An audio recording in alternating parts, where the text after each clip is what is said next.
우리가 지난주에는 아브라함의 기도에 대해서 묵상을 해봤고 오늘은 모세의 기도지요. 이제 상반기에는 계속 이렇게 성경에 나타난 믿음의 인물들의 기도에 초점을 맞추고 저희가 기도란 무엇인가, 또 어떻게 하면 기도하는 교회, 기도하는 공동체가 될 수 있을까에 대해서 저희가 묵상을 하고 있습니다. 기도란 개인 기도도 있고 금식 기도도 있고 또 우리가 금요 기도도 있고 또 새벽 기도도 있지만 방언 기도도 있지만 나 자신을 위해서 또 가정을 위해서 우리 가족을 위해서 하는 기도들은 하지 말라고 해도 문제가 생기면 다 새벽 기도가 부응을 합니다. 하지만 성경에 보면은 이 중보 기도가 굉장히 중요하다라는 것을, 그 단어라는 것은 정확하게 나타나지는 않지만 맥락을 살펴보면 우리 주님이 나라와 민족과 열방들을 위해서 기도했던, 하나님의 나라를 위해서 기도했던 그 기도는 자기 자신을 위해서 기도한 내용이라기보다는 또 제자들을 위해서, 또 믿음이 연약한 자들을 위해서, 또 하나님의 나라의 성취를 위해서, 열방과 민족들의 복음화를 위해서 기도했던 대제사장적인 중보기도다라고 말할 수 있는 것이죠. 중보기도란 구체적으로 무엇을 의미할까? 그 중자는 가운데 중자라기보다는 사람 인변에 가운데 중자를 써서 이 버금 중자라는 한자 단어를 쓰는 거죠. 그리고 보라는 것은 지킬 보죠. 거기도 마찬가지로 어리석을 그 무자에다가 사람 인변을 써서 보자라는 의미로 변환시키는 것을 볼 수가 있죠. 그러니까 둘 다 중보 기도라고 했을 때 사람과 사람 사이에서 믿음이 연약한 자를 위해서, 혹은 또 믿음이 없는 나라와 국가들을 위해서, 조직들을 위해서 기도하는 그런 미디에이터 혹은 인터세션이라는 영어의 중보기도라는 단어로 우리가 풀이해서 쓸 수 있는 것이죠. 인터세션이라는 중보기도라는 뜻을 보면 인터라는 사이라는 뜻과 시드라는 나아가다 혹은 중재하다라는 동사를 써서 이 사이에서 어떤 중재 내지는 도움을 주는 그런 기도하는 사람을 일컬어서 중보기도자다라는 말을 쓰는 것이죠. 근데 어떤 사람들은 이 중보기도에 대해서 반론을 제기하기도 합니다. 왜냐하면 중보기도라는 것은 성경에 나타나지 않는 용어인데 우리가 이런 신학적인 용어를 사용하면서 모임을 해도 되는가? 실제로 반대를 제기하는 학자들도 있죠. 그리고 하나님과 사람 사이의 유일한 중보자는 예수님 한 분인데, 예수님을 중보기도와 같은 그 중보기도를 우리가 인간이 어떻게 할 수 있는가라는 의구심을 제기하면서 반박을 하는 분들이 많이 있죠. 하지만 저는 개인적으로 이 중보기도라는 말은 필요하고, 또 우리 그리스도인이라면 마땅히 우리가 하나님 나라를 위해서 필요한, 저는 기도의 한 가지의 형식이라고 생각합니다. 왜냐하면 중보기도라는 단어라는 뜻은 성경에 구체적으로 나와 있지 않지만 히브리서라든가 또 많은 기도의 위인들을 봤을 때 중보기도라는 용어는 안 쓰지만 중보기도자로 사역하고 있다는 것을 볼 때 우리가 예수님은 될 수 없지만 작은 예수로서 나라와 민족과 열방들을, 또 믿음이 연약한 자들을 위해서 기도할 수 있다는 것은 영적인 특권이자 책무이기 때문에 그런 거죠. 삼위일체라는 단어가 나오지 않는다 그래서 신학적인 교리가 없는 것은 아니죠. 삼위일체라는 단어가 성경에 한 번도 나타나지 않음에도 불구하고 삼위일체의 존재는 마태복음 3장과 또 마가복음에 보면 구체적으로 나타나고 있는 것을 보게 되죠. 또 하나, 저는 그 모세의 이런 좋은 위대한 믿음의 사람, 믿음의 인물들의 삶을 자세히 추적해 보면 자기 자신을 위해서 기도한 내용이라기보다는 오히려 이스라엘 국가와 사회 혹은 이스라엘 백성들을 위해서 기도한 흔적이 더 많이 나타나고 있기 때문에 저는 중보기도는 필요한 것이고, 중보기도야말로 하나님이 구원받은 그리스도인들에게 요구하시는 중요한 영적인 사역이라고 생각을 합니다. 나를 위해서는 기도하지 않아도, 기도하지 말라고 그래도 잘 하죠. 우리 가족을 위해서 기도해야지 말라고 해도 우리는 본능적으로 하나님 앞에 엎드려 기도하는 것은 잘하죠. 하지만 국가와 민족을 위해서, 또 이 사회와 나라를 위해서, 나와 상관이 없는 우리 이웃들을 위해서 기도할 수 있다. 이것은 신앙이 성숙하지 않고 또 구원의 확신이 없는 사람이라면 불가능한 사역이라고 볼 수 있는 것이죠. 저는 오늘 말씀을 통해서 중보기도란 무엇인지 모세의 기도를 통해서 살펴보기를 원합니다.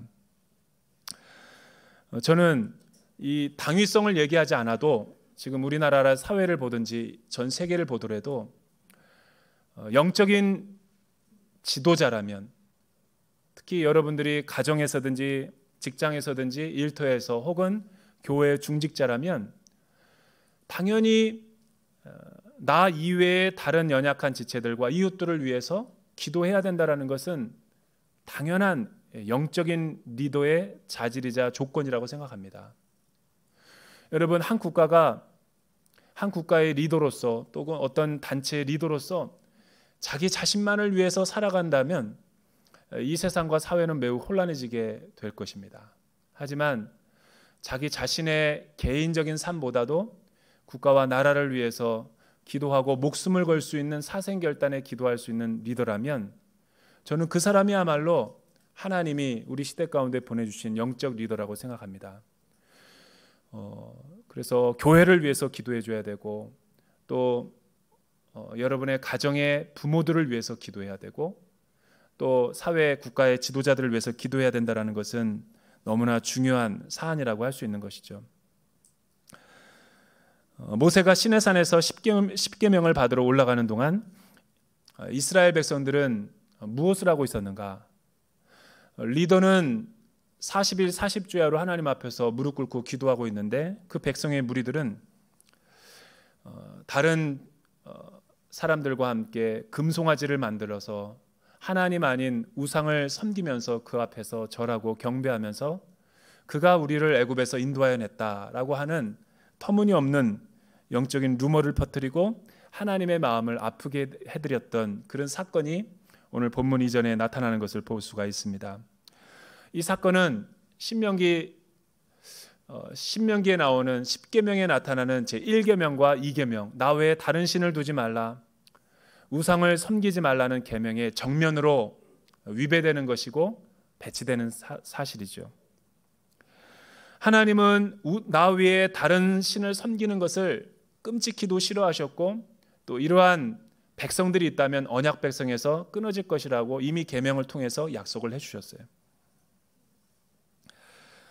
그런데 모세는 영적인 참된 리더십이자 리더답게 이런 영적인 위기 앞에서 또 사회를 놓고 자기 백성들을 위해서 부르짖고 목숨을 건 40일 40주야로 하나님 앞에 기도하는 모습을 보이게 되죠.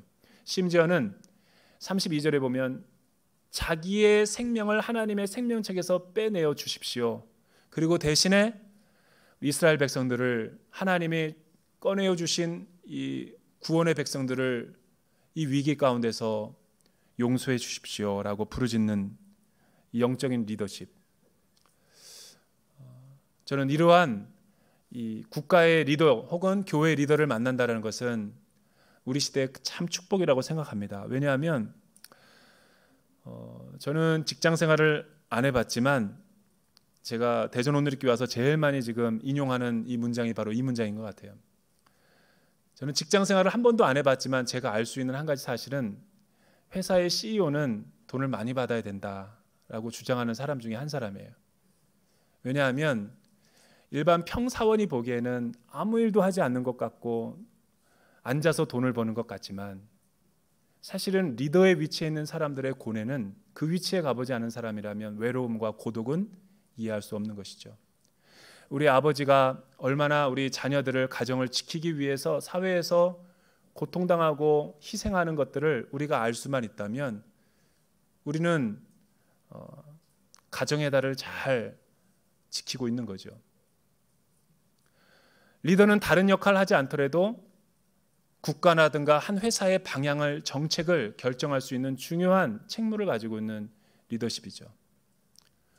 자기를 위해서라기보다는 공익을 위해서 희생하고 헌신할 수 있는 리더라면 그 사람은 사람과 사이에 중보하고 있는 참된 지도자라고 할 수 있는 것이죠. 여러분, 베네수엘라 같은 나라를 보면 원유 국가이고 자원이 많은 나라임에도 불구하고 한 국가의 지도자를 잘못 뽑고 잘못 선택하는 바람에 파국을 맞이하게 되는 거죠. 그 나라의 국가의 국민인 것이 창피하고 수치스러운 것을 볼 수가 있죠. 여러분, 멀리서 찾을 필요도 없어요. 우리 민족의 동포인 북한 땅을 보더라도 한 국가의 지도자를 잘못 만나는 것이 얼마나 큰 자신의 자유와 생명과 모든 것을 빼앗길 수 있는가를 단적으로 보여주는 예죠. 반대로 3.1운동에서 보았던 것처럼 자신의 생명을 초계처럼 버리고 자신의 안심인명보다도 자신이 고문당하고 고통당하는 것보다도 이 나라를 빼앗긴 고통이 자기 목숨인 한 개인 것이 더 아까워서 바칠 게 없어서 더 안타까울 뿐이지 국가를 위해서 기꺼이 희생하고 헌신하겠다는 이 숭고한 기독교 정신으로 살아갔던 믿음의 선조들. 어떻게 보면 오만이 한국교회가 이렇게 자유와 행복을 누릴 수 있는 것은 그런 좋은 믿음의 지도자를 만나고 중보자를 만났기 때문이에요.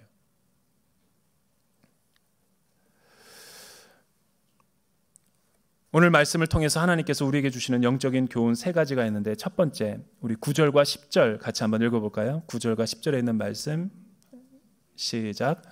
여호와께서 모세에게 말씀하셨습니다. 내가 이 백성을 보니 참으로 목이 곧은 백성이다. 그러니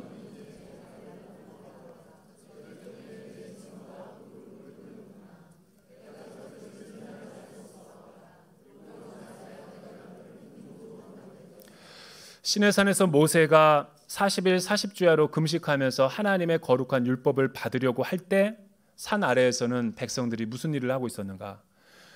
금송아지를 만들어서 모세와 지도자가 나타나지 않자 방탕하고 방종하게 행동하는 것을 볼 수가 있죠. 그리고 음란하게 우상을 섬기면서 그 금송아지가 우리를 여기까지 인도해냈다. 모세와 하나님은 필요가 없다라고 영적인 절교를 하는 것을 볼 수가 있죠. 이 말씀의 근거에서 우리 주님은 하나님은 너무나 거룩한 분노를 일으켰고 또 심판을 선포하는 것을 볼 수가 있죠. 내가 이 백성들을 보니 참으로 목이 곧은 백성이다 라는 말이 무슨 뜻일까요? 목이 곧다라는 것은 소가 또 가축과 짐승들이 주인의 말을 듣지 않고 주인을 알아보지 못하고 이 자기 뜻대로 주인이 가고자 하는 곳으로 가지 않는 것을 목이 곧다라고 표현하죠. 그러니까 자기 고집과 완고한 심령을 일컬어서 목이 곧은 백성이다라고 말하는 거예요. 하나님을 모르고 하나님의 구원을 이해하지 못하는 무신론자들과 타 종교의 사람들은 이런 기독교의 사랑을 빗대어서 한편으로는 사랑을 이야기하는 하나님이, 선하신 하나님이 어떻게 이렇게 맹렬한 진노로 자기 백성들을 심판할 수 있는가라는 반론을 제기하죠. 어떻게 보면 사랑의 하나님이 진노하시고 심판하시는 하나님과 이율 배반적일 것 같지만 그것은 마치 퍼즐로 보면은 퍼즐 한 조각을 보면서 전체를 보는 것처럼 착각하고 있는 것과 똑같은 거죠. 언약이라는 큰 틀거리에서 보면, 프레임에서 보면 어떻게 보면 하나님이 그들의 하나님이 되고 하나님은 이스라엘 백성들의 하나님이 된다라는 이 언약 체결의 관점에서 보면 너희가 내 말에 순종하면 자손들이 복을 받게 될 것이요, 너희가 내 말에 불순종하고 우상을 숭배하고 다른 길로 가게 되면 내가 너희를 징계하고 심판할 것이다. 왜냐하면 이것은 그들을 진멸하기 위해서 한 목적이 아니라 교종하고 의로 교육하기 위한 하나님의 채찍이었죠. 만약에 무신론자들의 말처럼 어떻게 사랑의 하나님이 심판하실 수 있느냐라고 묻는다라는 것은 그것은 성경의 하나님의 성품을 이해하지 못하기 때문에 그런 거예요. 선하신 하나님이기 때문에 심판하셔야 된다라는 거예요.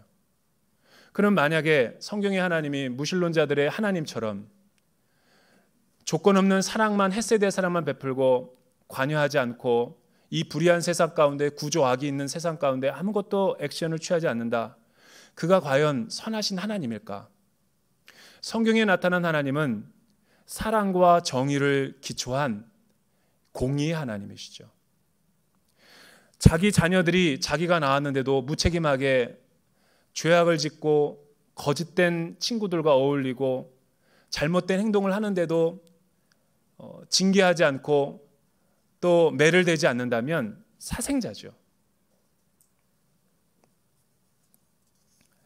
따라서 선하신 하나님이란 불의한 세상 가운데서 악을 묵인하는 것이 아니라 그 악에 대해서, 죄에 대해서 심판하시고 판단하시는 공의와 사랑의 하나님이야말로 성경적인 하나님이시라는 거예요. 그러나 우리 하나님은 우리가 죄를 지을 때 즉각적으로 다 진멸하고 심판하실 수 있음에도 불구하고 우리가 인내해야 할 만큼, 우리가 감내할 만큼 그 심판을 경하게 여겨주셨기 때문에 오늘 우리가 우리의 행위대로 심판받지 않고 살아남을 수 있다는 거예요. 만약 이 자리에 여러분들이 우리의 행위대로 하나님 앞에 심판을 받는다, 이 자리에 앉아서 예배 드릴 사람이 아무도 없는 것이죠. 부패했다라는 단어는 샤하트라는, 너희가 이끌어낸 내 백성. 그래서 하나님이 7절에 보니까, 8절에 보니까 진노하시고 심판하시는 근거와 이유를 대고 있는 게 내가 인도한 이 부패한, 죄로 타락한 이 백성들 때문에라는 말을 하나님이 쓰시고 있는 거죠. 그래서 하나님의 백성이라는 말도 쓰지도 않고 모세 네가 이끌어낸 내 백성이란 단어로 하나님이 구체적인 진노에 대한 이유도 설명해 주고 있어요. 금송아지를 만들어 제물을 바치고 그것이 자기들을 이곳에 하나님 대신에 이끌어내셨다라는 이 거짓된 우상 섬김, 이거에 대해서 하나님은 맹렬하게 진노하시고 분노하고 있다는 것이죠. 사랑하는 여러분, 어떻게 보면 이 말씀을 자세히 우리가 관찰해 보면 하나님은 이스라엘 백성들에게 대해서 진노하고 있는 것 같으면서도 동시에 이면을 보면 영적 지도자였던 모세를 향하여 하나님이 진노하고 있는 거예요. 너가 이끌어낸 내 백성. 이 말에는 모세도 중요한 책임이 있다는 것을 하나님은 선포하고 있는 것이죠. 하나님이 세상을 심판하시고 교회를 심판하실 때는 두 가지 이유가 있어요.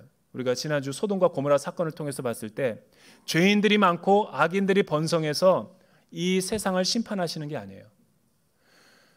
우리 사람들과 인류는, 하나님을 떠난 인류는 가만히 내버려둬도 상실한 마음대로 하나님을 찾지 않고, 또 우리는 가만히 내버려둬도 하나님을 잊어버리고 하나님에 반역하는 그런 죄의 본성대로 살아가게끔 되어 있는 존재예요.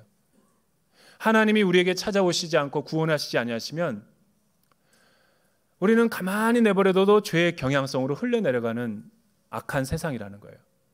근데 하나님이 진짜 관심이 있는 것은 하나님이 선택하시고 뽑으시고 구원하시고 의의 나무로 심으신 이스라엘 백성과 교회와 그리스도인들이 빛과 소금으로 이 악한 세상 가운데서 존재하면서 부패하고 타락해가는 걸 막아야 됨에도 불구하고 갈라진 틈에 서서 무너진 성벽을 향해서 하나님을 향해서 보수해야 될 책무가 있음에도 불구하고 이 중보의 사역을 안 할 때 하나님의 영적인 진노의 잔이 쏟아지는 거죠. 소돔과 고모라를 심판하신 이유는 죄인 때문에 심판하신 것이 아니에요. 의인 한 사람을 찾지 못했기 때문에 죄에 진노하신 거죠. 오늘 말씀도 보면 하나님이 이스라엘 백성들을 심판하시기로 작정한 것은 이스라엘 백성들의 죄의 대가도 있지만 이런 죄를 보고도 중재자로 나서지 않는 모세를 보면서 한탄하시면서 네가 이끌어낸 모기 백성, 모기 곧은 너의 백성이라는 단어를 듣고 모세가 하나님 앞에 나서기 시작하는 것이죠. 왜냐하면 출애굽기 17장에도 보면 이미 아말렉 전쟁에서 이 중보기도의 위대함을 모세는 체험했거든요. 모세의 팔을 높이 들면 아말렉 전쟁에서 승리하고 모세의 팔을 내리면 아말렉에게 이스라엘이 패하고 있었다는 것을 눈으로 목격하였기 때문에 중보기도가 중요함에도 불구하고 모세가 너무 분주하여서 이 중보의 책무를 소홀히 하고 있었던 거죠. 그냥 다 알아서 되겠지라는 생각을 하고 있었던 거예요. 그때 모세는 영적으로 민감하게 반응해서 어떻게 하나님 앞에 나아가고 있습니까? 우리 11절과 13절 우리 같이 한번 읽어볼까요? 11절과 13절 11절과 13절까지요. 시작. 그러나 모세는 그 하나님 여호와께 빌며 말했습니다. 여호와여, 주께서 왜 주의 백성들 때문에 노여워하십니까? 그들은 주께서 큰 능력과 강한 손으로 이집트에서 이끌어내신 사람들이 아닙니까? 왜 이집트 사람들이 그가 그들을 산에서 죽이고 지면에서 쓸어버릴 생각으로 끌고 다녔구나 하게 하십니까? 주의 무서운 진노를 돌이키시고 주의 백성들에게 재앙을 내리지 말아 주십시오. 주의 종 아브라함과 이삭과 이스라엘을 기억해 주십시오. 주께서 친히 주를 두고 그들에게 내가 내 자손을 하늘의 별과 같이 많게 하고 내가 그들에게 약속한 이 모든 땅을 내 자손에게 줄 것이니 이것이 그들의 영원한 기업이 될 것이다 라고 맹세하시지 않으셨습니까? 영적 리더로서 모세는 죄를 범하고 하나님과 벗어겨진 그 간격이 놓여있는 그 죄의 참상을 보고 정신을 차리고 하나님 앞에 나아 중재자가 되기로 서원하는 것이죠. 모세는 참된 리더이자 참된 영적인 리더다라는 것을 우리가 어떻게 알 수 있냐면 바로 이런 제사장과 같은 마음, 또 중보자가 되고자 하는 그 긍휼의 마음 때문에 모세는 위대한 리더십이기 전에 그는 진정한 하나님의 사람이었다라는 것을 알 수가 있는 것이죠. 사회적인 지위만 높다 그래서 그가 리더로 평가될 수 있는 건 아니죠. 임직을 받았다 그래서 우리가 목사를 받았다 그래서 목사고시를 합격했다 그래서 라이선스가 있다고 그래가지고 목회자가 아닌 것이죠. 어떻게 보면 라이선스가 없더라도 임직을 내가 받지 않더라도 하나님의 부르심을 받은 사람으로서 하나님의 사랑과 그 대제사장적인 마음을 가지고 상한 목자의 심령을 가지고 이 재단과 이 민족과 나라와 하나님의 마음을 시선을 가지고 기도할 수 있다면 그는 진정한 리더인 것이죠. 리더는 향방 없이 목적 없이 기도하는 자가 리더가 아니죠. 하나님의 마음을 가진 사람은 반드시 하나님과의 관계성 가운데서 하나님의 음성을 듣고 기도하는 사람이죠. 모세는 어떠한 마음으로 기도했는가? 세 가지 특징들이 있는데요. 첫째는 하나님의 백성들이라는 것을 강조하면서 기도했어요. 모세의 백성들이 아니라 하나님이 말씀하신 것처럼 모세는 거꾸로 하나님의 백성들이 아닙니까? 언제 우리가 하나님께 이스라엘 백성이 되게 해주십시오, 선택해 주십시오라고 주님께 기도했습니까? 모세는 예리한 영적인 통찰력을 가지고 하나님 앞에 나아가는 것이죠. 주께서 주의 일에 주도권을 가지신 분이 아니십니까? 이거는 하나님에게 따지고 하나님에게 불평하는 것이 아니라 진짜 하나님의 시선을 가지고 기도할 때 우리는 이런 마음을 가지고 기도하며 나갈 수 있는 사람들이 되는 것이죠. 하나님의 능력으로 구원한 백성들이 만약 이 시간 하나님의 심판 때문에 심판받는 것은 합당한 일이지만 진멸된다면 하나님의 구속사는 끊어질 것입니다. 그러면 진정 하나님이 주도하시는 구원의 역사는 끝이 나고 말 것입니다. 반문하는 거죠. 하나님의 백성으로서 우리는 하나님 앞에 그렇게 이야기할 수 있는 거예요. 주님, 우리 가족과 우리 교회를 여기서 무너뜨릴 것입니까? 우리가 언제 하나님의 자녀가 되달라고 기도한 적이 있습니까? 주님께서 우리를 주권을 가지고 선택한 것이 아닙니까? 라고 기도할 수 있는 이 기도의 크기. 두 번째는 만약 하나님이 저의 백성들을 심판하신다면 애굽의 백성들과 수많은 이방 민족들이 하나님의 구원을 목도한 소문을 들은 많은 이방인들이 하나님의 이름의 명예가 더러워지고 또 하나님의 하시는 일을 수치가 될 것이 아닙니까? 얼마나 겨우 하나님이 크신 구원과 능력의 팔로 우리를 건져낸 것이 산에서 이끌어 나와서 우리를 죽이려고 이곳까지 인도하셨구나라고 조롱받게 하실 겁니까? 그것은 하나님의 이름에 합당하지 않습니다. 하나님의 이름과 영광에 합당하지 않은 것입니다. 세 번째는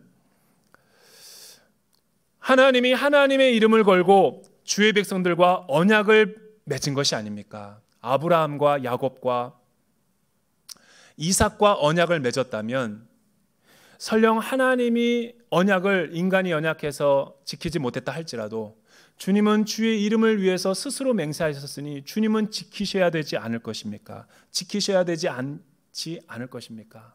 반문하는 거죠. 여러분들 두 팔이 있죠. 오른팔과 왼팔. 하나님의 언약 관계는 바로 이런 관계예요. 여기 팔목을 한번 잡아보세요. 오른손이 하나님이고 왼손이 나라고 생각해 보세요. 왼손을 놔보세요. 이게 언약의 관계인 거예요. 나는 인간의 연약함으로 하나님을 놓는다 할지라도 하나님이 선택하시고 구원한 사람은 절대로 하나님이 놓치지 않으세요. 어머님의 눈물을 기도를 통해서든지 중보기도자들의 눈물을 통해서든지 어떤 기도의 사람들을 통해서 중보의 무리들을 통해서 하나님은 우리를 끝까지 찾으신다는 거예요. 여러분의 눈물의 기도는 반드시 땅에 떨어지지 아니하고 여러분의 남편과 자녀와 집 나간 자녀들이 돌아오게 해달라고 제단에서 기도할 때 하나님은 그 기도를 들어주세요. 그 기도를 여러분들이 잊지 않고 기억하고 기도하는 것이 참된 중보자죠.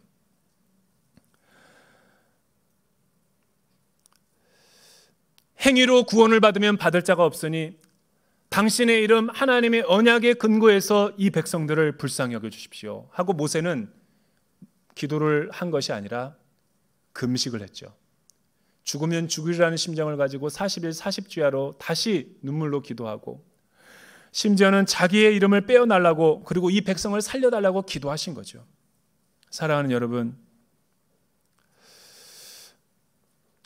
언제 우리는 이렇게 기도할 수 있을까?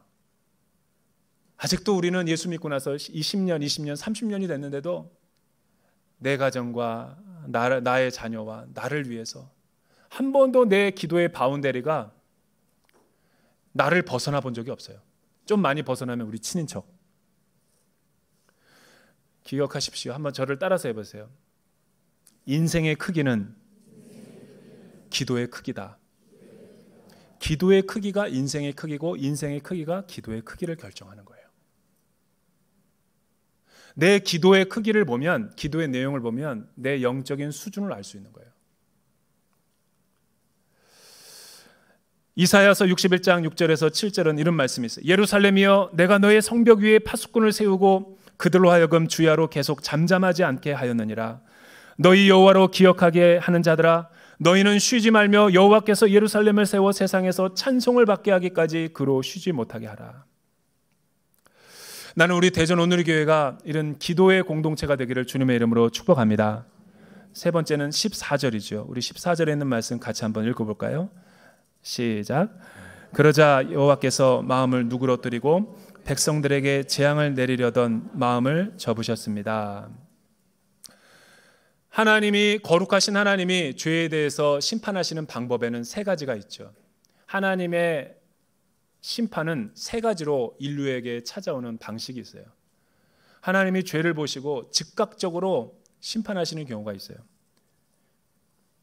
의의 무게를 달아보시고 굉장히 진노하실 때 즉각적으로 심판하시고 진멸하시는 경우가 있죠. 두 번째 경우는 기다려주시고 또 내어버려 두시는 심판이 있어요. 계속 말하는데도 깨닫지 못하고 정신 차리지 못하고 기도하지 않으면 중재자가 없을 때는 하나님이 포기해버리는 거예요. 제일 무서운 심판은 포기해버리는 거죠.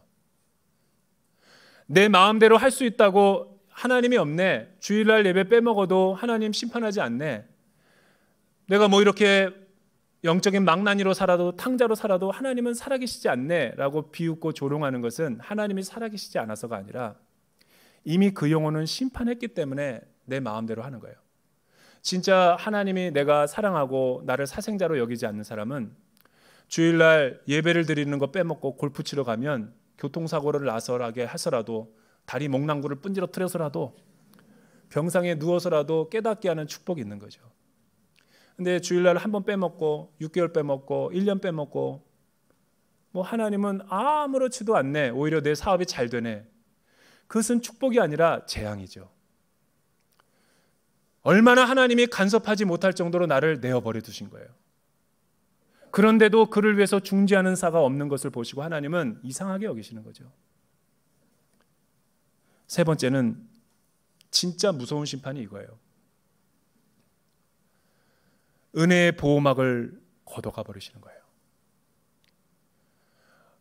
오존층이 있어서 우리가 피부가 사실은 나쁜 광선에 보호받고 있고 또 이렇게 내 피부가 손상되지 않는 것처럼 이 세상에 하나님이 일반 은총으로 다 두신 은혜의 보호막들이 있어요.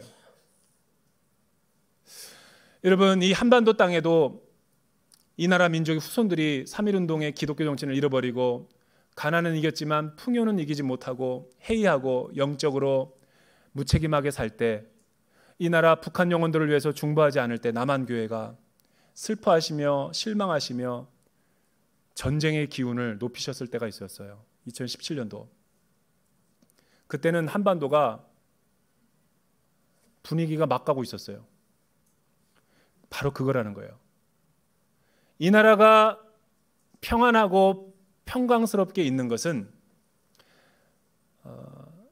대치 상황 가운데서도 하나님이 안전하게 보호하시는 것은 은혜의 보호막이 있었기 때문이지, 우리가 대칭 비대칭으로 무기를 많이 여기 강력한 무기들을 갖고 있어서 국방력이 외교력이 우리나라 이민족을 지켜주는 게 아니죠.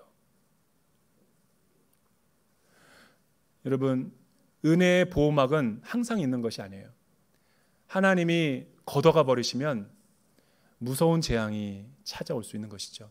여러분의 일터와 가정과 여러분의 하나님과의 관계성과.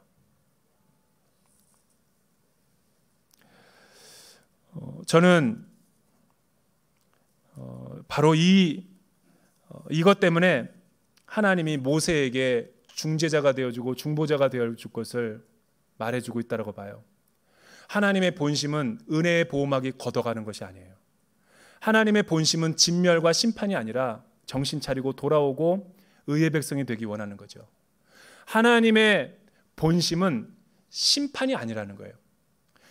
만약에 우리 이런 거를 레토릭이라고 그러죠. 수사법. 하나님이 진짜 이스라엘 백성들을 우상 숭배에 대해서 진멸하시려면 모세와 의논하지 않고 바로 즉각적으로 심판해도 돼요. 근데 모세와 왜 의논했을까요?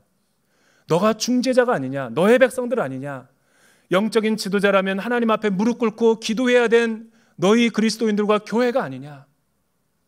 야고보서 4장에 보면 너희 선생들아, 하나님 앞에 심판을 많이 받을 줄 알고 선생이 되려 하지 말아라. 그 말씀을 묵상하면서 나는 차세대의 선생 그만둬야 되겠다 라고 생각하면 성경을 오해하는 거죠.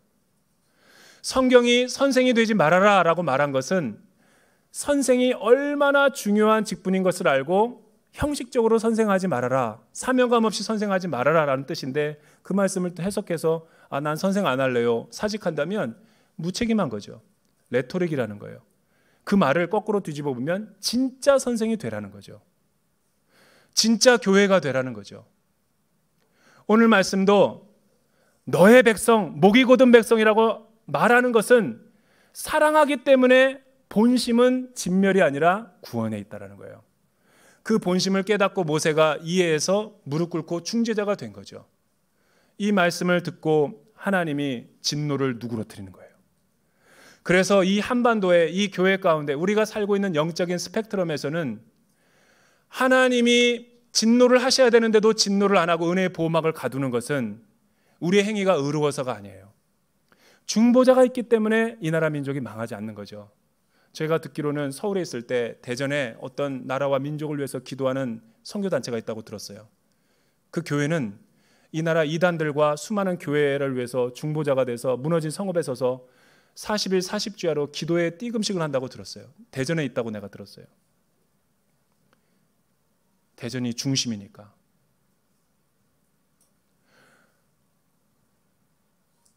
나는 가끔 두려워질 때가 있어요. 하나님의 심판이 임해야 되는데도 이 나라 민족이, 이 교회가 심판을 받지 않고 있는 이유는 우리 가정이 하나님 없이도 살아가는데 왜 아무런 일이 안 일어나지? 저는 오늘 모세의 기도를 들으면서 대전 온누리교회에 어떻게 이 말씀을 적용할 수 있을까? 이 중보자가 될 수 있는 것은 하나님의 마음과 하나님의 시선이 없으면 중보기도는 불가능한 거예요. 왜냐하면 나는 내 이기심과 내 욕심을 채우기 위해서 기도하는 본능이 있기 때문에. 여러분, 사랑의 반대말은 증오가 아니라 무관심이에요. 나라와 민족, 자기가 아닌 이웃들을 위해서, 나라와 민족을 위해서, 국가를 위해서 기도할 수 있는 것은 하나님의 사랑이 아니고서는 기도할 수 없는 거죠. 제가 예전에 미국에 강의를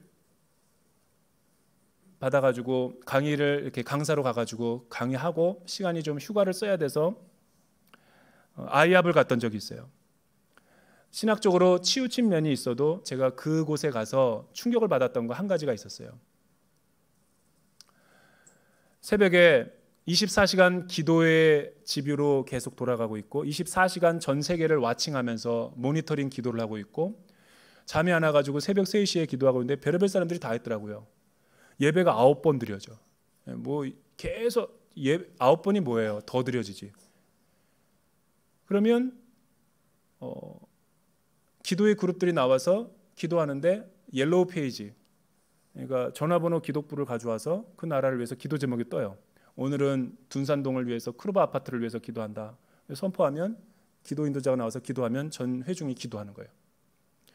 그리고 또 끝나면 자유롭게 기도하는 시간에 뭐 하나님 앞에 춤을 추면서 무용을 하면서 기도하는 사람이 있고, 미국이라서 그런지 자유로운 영혼이라서 그런지 아이패드를 갖고 왔다 갔다 새벽 4시에 이렇게 기도하는 중얼중얼 의사도 있고, 저는 잠이 안 와가지고 시차 때문에 계속 이렇게 한 방을 갔는데 두 방이 제 눈에 들어왔어요.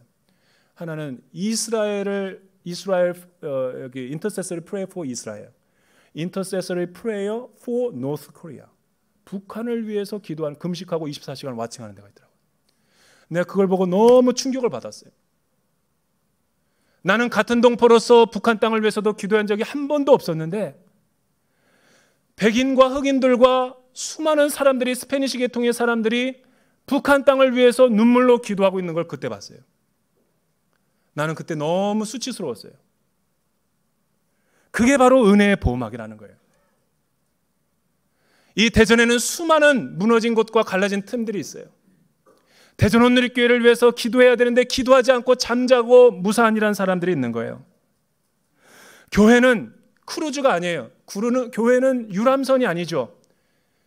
집안 잔치를 하는 것이 아니에요. 교회는 구조선이고 전투함이고 영적인 군함이죠.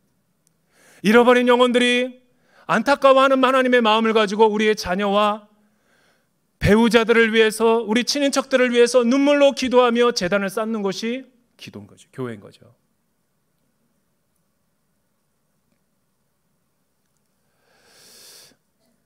이 말씀을 제가 묵상하는데 성령님이 지혜를 주셨어요.